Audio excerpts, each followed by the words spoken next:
एक बार की बात है, एक पंडित जी थे और वो रोज रानी के पास जाकर कथा सुनाया करते थे। कथा के अंत में सबको कहते कि राम कहे तो बंधन टूटे। और उनकी ये बात सुनकर वहीं पिंजरे में बंद एक तोता बोलता, यूं मत कहो रे पंडित झूठे, राम कहने से बंधन न टूटे। पंडित को क्रोध आता कि ये सब क्या सोचेंगे, रानी क्या सोचेंगी। अगले दिन पंडित फिर कथा सुनाने गए और उन्होंने अंत में वही बात कही, राम कहे तो बंधन टूटे। और तभी तोते ने जवाब में कहा कि यूं मत कहो रे पंडित झूठे।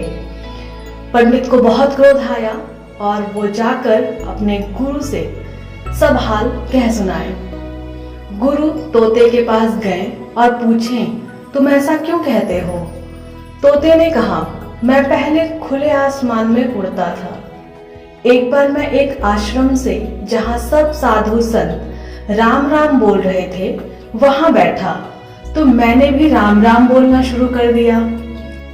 और एक दिन उसी आश्रम में मैं राम राम बोल रहा था, तभी एक संत ने मुझे पकड़कर पिंजरे में बंद कर दिया। फिर मुझे एक दो श्लोक सिखाए। आश्रम में एक सेठ ने मुझे संत को कुछ पैसे देकर खरीद लिया। अब सेठ ने मुझे चांदी के पिंजरे में रखा। मेरा बंधन बढ़ता गया, निकलने की कोई संभावना न बची। एक दिन उस सेठ ने राजा से अपना काम निकलवाने के लिए मुझे राजा को भेंट कर दिया। राजा ने खुशी खुशी मुझे लिया क्योंकि मैं राम राम बोलता था। रानी बड़ी धार्मिक प्रवृत्ति की थी, तो राजा ने मुझे रानी को भेंट कर दिया। अब मैं कैसे कहूं कि राम कहे तो बंधन छूटे। तोते ने गुरु से कहा कि आप ही कोई युक्ति बताएं जिससे मेरा बंधन छूट जाए।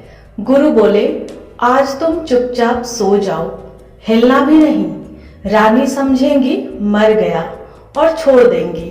ऐसा ही हुआ। दूसरे दिन कथा के बाद जब तोता नहीं बोला, तब संत ने आराम की सांस ली। रानी ने सोचा तोता तो गुमसुम पड़ा है, शायद मर गया।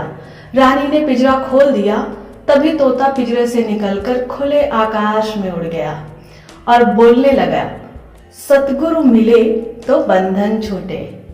अतः हम कितने भी शास्त्र पढ़ लें, कितनी भी किताबें पढ़ ले, कितनी भी जाप कर ले, लेकिन दोस्तों जब तक एक सच्चा गुरु हमें नहीं मिलता, जब तक एक सच्चा ज्ञान देने वाला हमें नहीं मिलता, तब तक ना हमारा बंधन छूटता है, ना ही हमें सच्चे ज्ञान की प्राप्ति होती है। कैसी लगी दोस्तों ये कहानी? अगर अच्छी लगी हो तो लाइक एंड सब्सक्राइब करिएगा मेरे चैनल को, जिसका नाम है आवाज दिल।